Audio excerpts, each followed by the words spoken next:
Hello student, how are you? Welcome back to online classes by Sunrise school.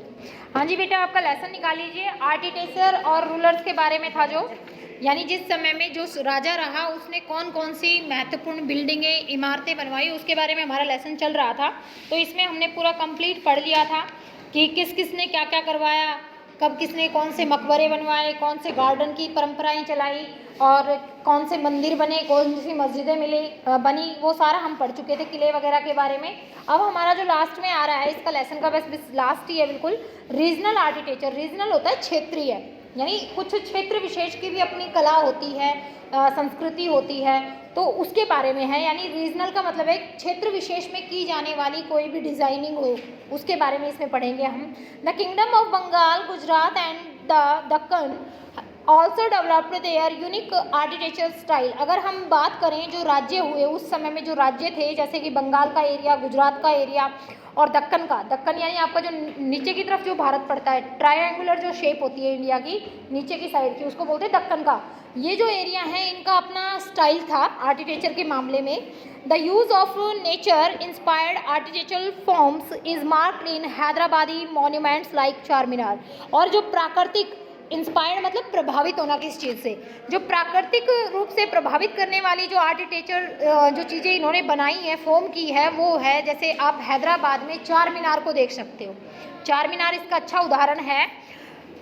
The Hyderabadi monument are known for their use of pineapple like domes. इन्होंने जो हैदराबाद में जो मतलब डोम होते हैं ऊपर जो गुबंद बनाए जाते हैं, वैसे हमने देखा कि नॉर्मली आधे गोले की शेप के होते हैं, लेकिन यहाँ जो चार मीनार और इन्होंने हैदराबाद में जो भी मतलब इस तरह के गुबंद बनवाए हैं, उनकी शेप ऐसी है जैसे पाइनएप्पल होता है, अनानास देखा होगा ना फल, उसकी तरह शेप नजर आती है इनकी।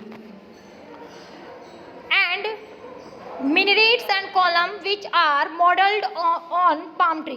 इसके अलावा जैसे मिनरेट और कॉलम्स, जैसे हमने पढ़ा था कि मस्जिद के अंदर एक मुख्य स्थल होता है मिनरेट जिसे बोलते हैं, जहाँ पूजा पाठ का मेन काम होता है, और कॉलम मतलब जो बीच में स्पेस छोड़ा जाता है। जो कॉलम छोड़ा गया है, स्पेस छोड़ा गया है, उन्हें जो पाम का पेड़ होता है ना, उसकी शेप दी गई है। The most famous Bijapuri building in the Gol Gumbaz which has the largest single dome in India. अगर हम बीजापुर की इमारत की बात करें जहां गोल गुबंस बनाया गया है, ये हमारा जो है इंडिया का सबसे बड़ा गुबंद है, सिंगल गुबंद है, यानी सिंगल आकृति का गुबंद है। पूरा गोलाई जो इसकी है ना बनाई गई है, ये सबसे बड़ा गुबंद है इंडिया का, जो बीजापुर का है ये, और सिंगल बनाया गया है यानी अकेला बनाया गया है ये। तो ये अच्छा उदाहरण है रीजनल आर्किटेक्चर का। During Aurangzeb's reigns as Mughal architecture war into a rapid decline. अगर हम बात करें औरंगजेब जब राजा बना, देखो मुगलों के बारे में भी बताया है कि मुगलों ने ही भारत में ज़्यादा से ज़्यादा चीज़ें बनवाई। तो इसमें बताया कि मुगलों में जब औरंगजेब का शासन आया ना, तो जो ये बनाने की, इमारतें बनाने की, बिल्डिंग बनाने की, किले बनाने की जो कला है ना, वो समाप्त होने लगी, यानी कम हो गया। औरंगजेब ने ज़्यादा चीज़ों का निर्माण नहीं करवाया। रीजनल आर्किटेक्चर विटनेस ए रिवाइवल। और जो क्षेत्रीय आर्किटेक्चर थे वो इस चीज़ के गवाह हैं। विटनेस होता है गवाह होना, मतलब जिन्होंने देखा इस चीज़ को। Contacts with the Islamic courts influenced the development of architecture in the Rajput kingdom, Bundelkhand, Tripura, Manipur, Assam, Vijayanagar and Malabar region. अगर हम बात करें जो इस्लामिक कोर्ट थे, जो मतलब कॉन्टैक्ट मतलब होता है किसी के संपर्क में रहना, जो संपर्क में रहने वाले थे, इस्लामिक कोर्ट यानी जो औरंगजेब था उसके साथ संबंध रखने वाले जो कोर्ट थे, जैसे कि राजपूतों के जैसे बुंदेलखंड हो गया, त्रिपुरा, मणिपुर और आसाम, विजयनगर और मालाबार क्षेत्र, वो भी इस चीज़ से प्रभावित हुए।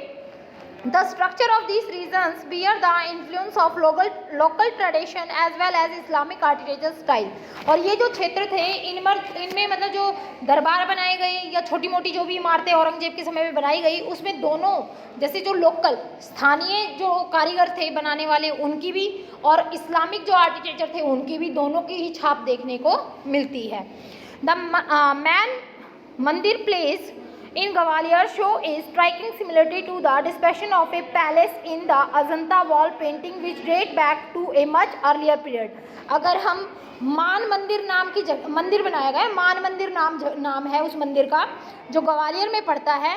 अगर आप उसमें देखें तो बहुत सारी समानताएं हैं, और उसकी जो जैसे जो वो महल है, मतलब मान मंदिर नाम की जो जगह बनाई गई है, उसमें जो चित्रकारी की गई है ना, जो अजंता की गुफाएं हैं उनकी दीवारों पर जो चित्रकारी है सेम वैसी ही है। तो इससे ये पता चलता है जो स्थानीय चीज़ें हैं वो ज़्यादा डेवलप्ड हो रही थी औरंगजेब के समय में। जैसे हमने पढ़ा, और जो राजा थे उनके समय में नई नई चीज़ें आ रही थी, कहीं ग्रीक से, कहीं सेंट्रल एशिया से, इंडिया की उनकी सबकी मिक्सचर होके चल रही थी। लेकिन इस क्षेत्र में क्या हो रहा था, जो हमारी पुरानी जो रीजनल चीज़ें थी वो ज़्यादा उभर रही थी, क्योंकि औरंगजेब ने इतना ध्यान नहीं दिया इस क्षेत्र में। ठीक है, देखिए आगे। The Rajput palace show extensive use of colour mirror work, mother of pearls and glide of decorative purpose.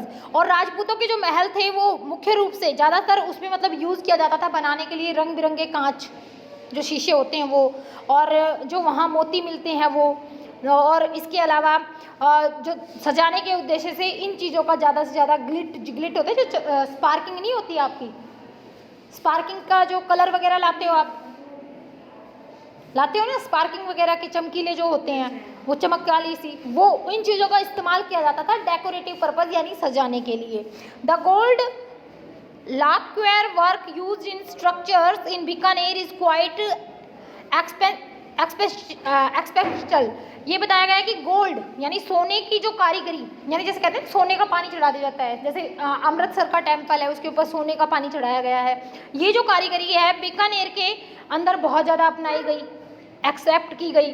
The picture galleries और Chitrashala in palace at Jhalawar, Bundi, Kota, Nagpur, Kishangarh, Jaipur among others are remarkable.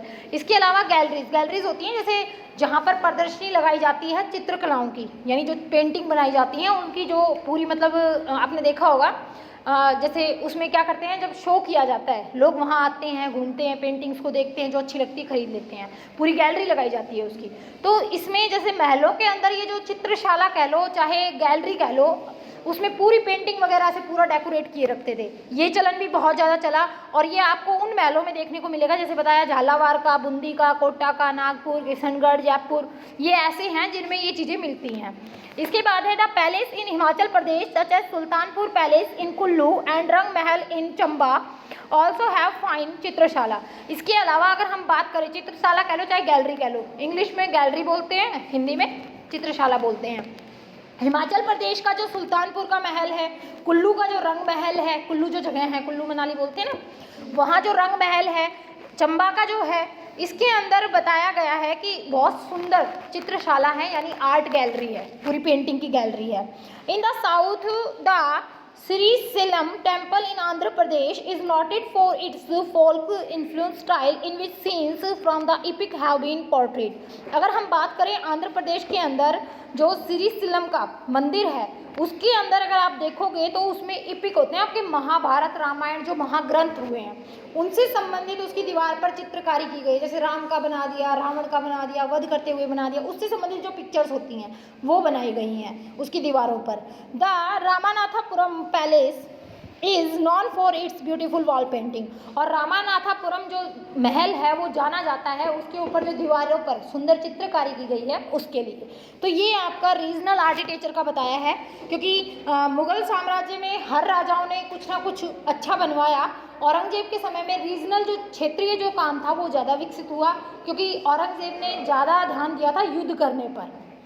ठीक है, ये वैसे भी कट्टर था, मुस्लिम धर्म को ज़्यादा मानता था, तो हिंदुओं को मुस्लिम बनाना, उन पर कर वगैरह टैक्स जो जजिया कर वगैरह रिलीजियस जो टैक्स फ्री हुए थे वो दोबारा लगा दिए थे। तो ये मतलब सारा इसने इस चीज़ों पर ध्यान नहीं दिया कि क्या बनवाना है क्या करवाना है, इन चीज़ों पर ज़्यादा ध्यान दिया था। तो ये आपका लेसन था जो आज कंप्लीट हो गया है, तो इसको पूरा कंप्लीट रीड कर लेना, साथ में लेसन 4 के 3 लॉन्ग क्वेश्चन लर्न कर लेना। ये आज का आपका वर्क है। Thank you.